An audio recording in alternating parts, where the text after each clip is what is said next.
دائرة الإرشاد والتدريب الزراعي في وزارة الزراعة وبالتعاون مع مركز الإرشاد التدريبي الزراعي في كركوك ومشروع استخدام تقنيات الري والمكننة الحديثة في قرية الحصار عقدت ندوة إرشادية بعنوان تشجيع الفلاحات في اقتناء منظومات الري الحديثة وبحضور عدد من المزارعين في القرية.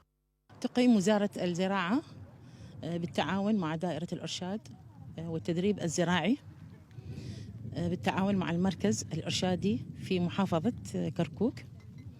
هاي الندوة احنا نسميها إرشادية طبعا عن تشجيع الفلاحات في شراء أو اقتناء منظومات الرش.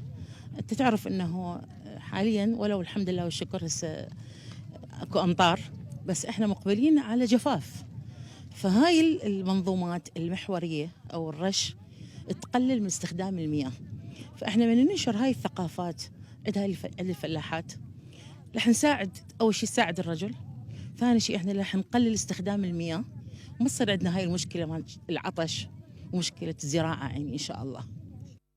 ترشيد استهلاك المياه عن طريق المكائن الحديثة هو الحل الوحيد للخروج من أزمة المياه والجفاف، والتي تشجع من خلالها وزارة الزراعة الفلاحين، وهناك خطط لوزارة الزراعة بتوفير تلك المكائن للفلاحين بأقساط طويلة الأمد لاستغلالها في ترشيد استخدام المياه.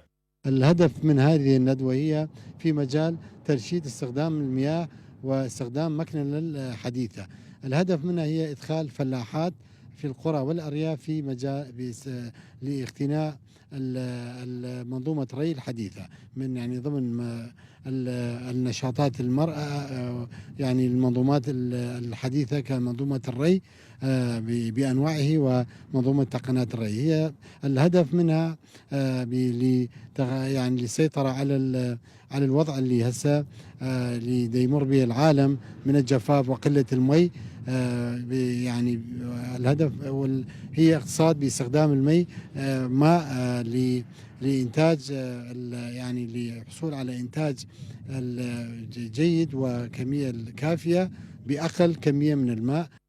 يعد العراق من بين أكثر 5 دول في العالم تأثرا بالتغيير المناخي، الأمر الذي دفع بالوزارات المعنية لاعتماد خطط زراعية تتماشى مع كمية المياه المتوفرة.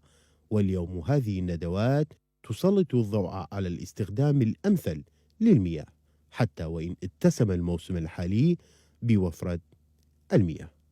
أسد شكور، فضائية كركوك.